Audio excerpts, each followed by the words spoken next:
What's going on, everyone? Welcome back to another edition of Sports to the Y. For those of you who are actually new to the channel, I am your host, as always, Rashid White. All right, as everyone can actually see with the title on the show, the media is just straight lying about Kyrie for the most part. They would actually make you believe that the Nets getting bumped out of the first round, getting swept out of the first round, was entirely his fault. And I'm arguing, and a lot of people are buying into it. I'm on Facebook groups, on the Nets pages, and what's this article I have queued up over here on Nets Daily, blaming Kyrie Irving, and the media is actually being so disingenuous. So as everyone actually knows, that Kyrie Irving actually opts into his 1 year deal, and he's looking for a 5 year, $245 million contract. And I agree with this. Kevin Durant is losing confidence in the front office as a result of the stalemate over his friend and the teammate's future. All right, let's be for real. I'm going to get down to the whole thing of this. This is about the vaccine. This is straight up about the vaccine. If Kyrie was to take the vax, there will be no issues from the media. He said, listen, he's a practicing Muslim. It's the same thing with a Jehovah's Witness, with a Hasidic Jew. They're not going to take it. And I don't know about the Muslims for the most part, but he said when the plant-based vax comes out, he will take it. End of story. End of story. He applies for the religious exemption, and which should be honored by law, gets turned down by I believe it was De Blasio in office. So Kyrie was Kyrie actually really responsible for the Nets turmoils? No, I believe that was Sean Martin. He does have a right. Kevin Durant does have a right to actually lose confidence. I'm looking at how Boston is constructed. I'm looking at how Golden State was in the same position as the Brooklyn Nets a couple of years ago, and they're finding diamonds in the rough. They're finding good young pieces.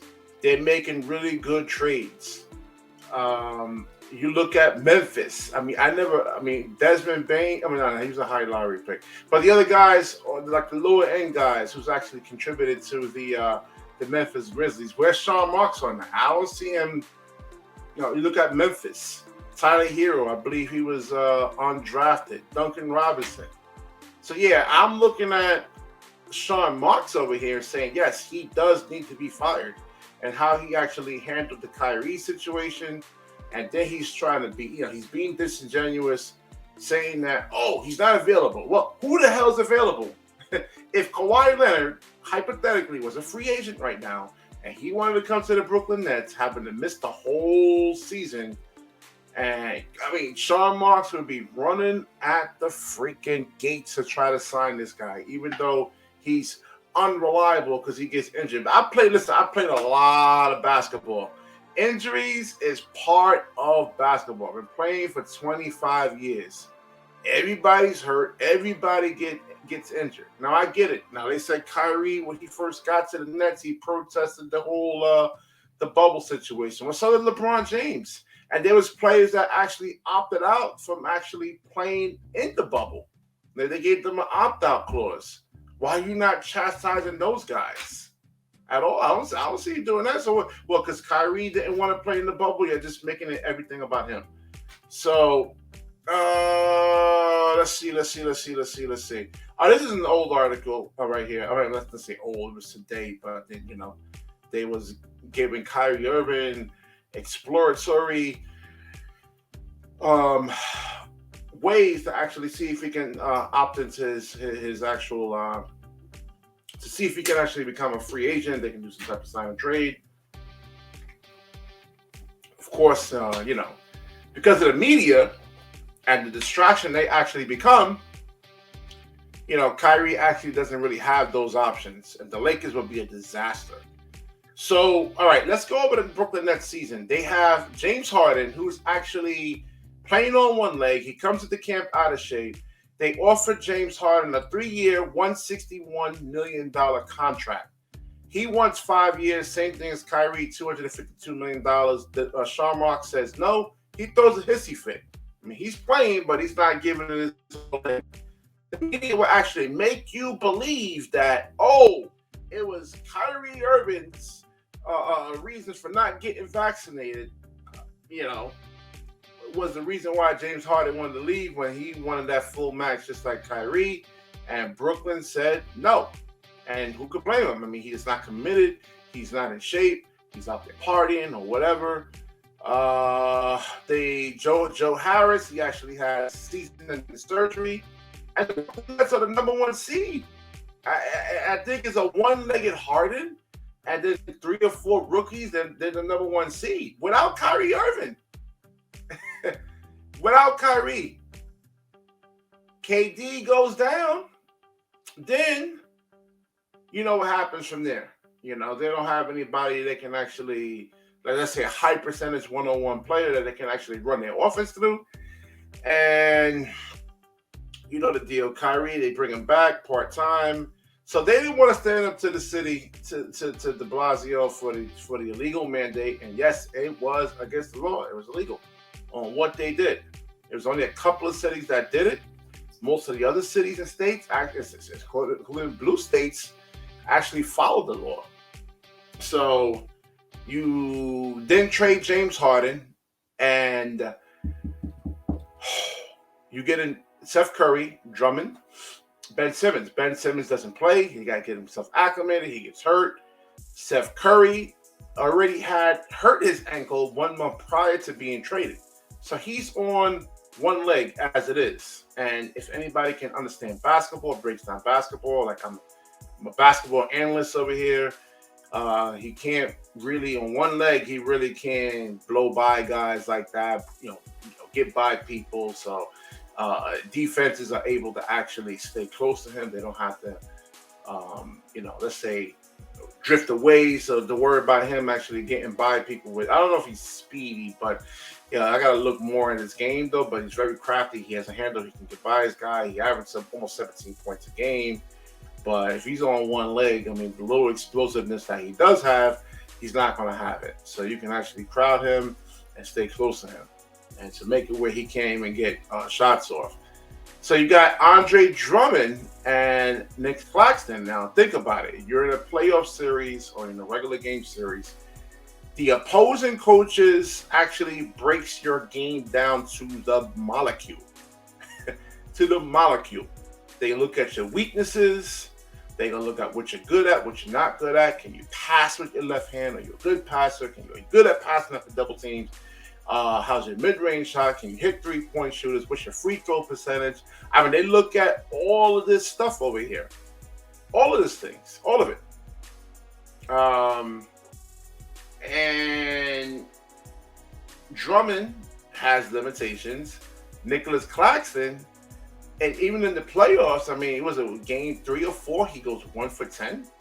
Now, all right, so let's say if the Brooklyn Nets got blown out of all 4 games, right, in the playoffs, then you could say, you know what? It's Kyrie Irving. It'd be if he was full. But listen, the only thing I'll get on Kyrie Irving is that, all right, he's a practicing Muslim. Dude, you got, and he didn't drink any kind of water.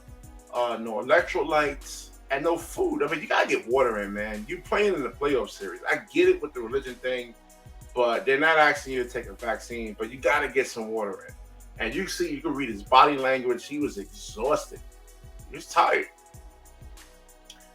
So if they only lost by 18 points in 4 games, the first game could have went either way. It was just a bad timing thing. You had Tatum fresh. You had all these guys fresh. I think maybe if the Nets could have met Boston probably in the second round, Tatum was a little exhausted. He had to carry that team through 4 games, which is tough when you have the defenses honing in on you. So you only lose by 18 points in 4. That's not a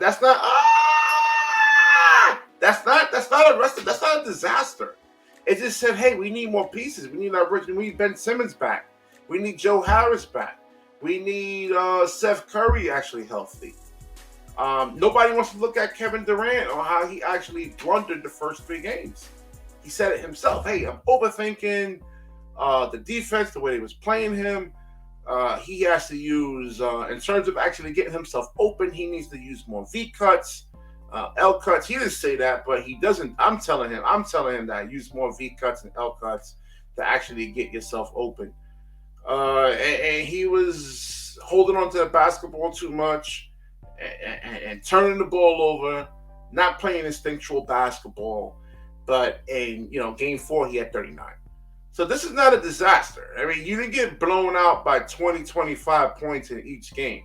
This is all about the vax. And the man actually said, Kyrie, when he actually gets the plant-based vax comes out, he will take it. What is the problem? What is the problem? All right. I just wanted to get that out there, man. I mean, the media is actually being disingenuous. I advise you to stop listening to them. I mean, this wasn't all Kyrie's fault. Everybody gets injured. Everybody gets hurt. And you look at the Milwaukee Bucks. They lost Chris Middleton. What, you gonna blow up their whole team because Chris Middleton wasn't available? You gonna blow up the Clippers because Kawhi Leonard and Paul George, they weren't available? Man, shut the fuck up, man. And Sean Marks. And he needs to get fired immediately and get a competent general manager in there and get a new owner too. I believe Joe Tsai's the problem too, man. Get a new owner in there that doesn't have a personal agenda. And this whole thing with the vax thing is just it was a big distraction. It caused a lot of division. And it needs to stop. All right, if you like the video, please like, comment, subscribe, and certainly share this video. When you share, the universe certainly shares back with you. Peace.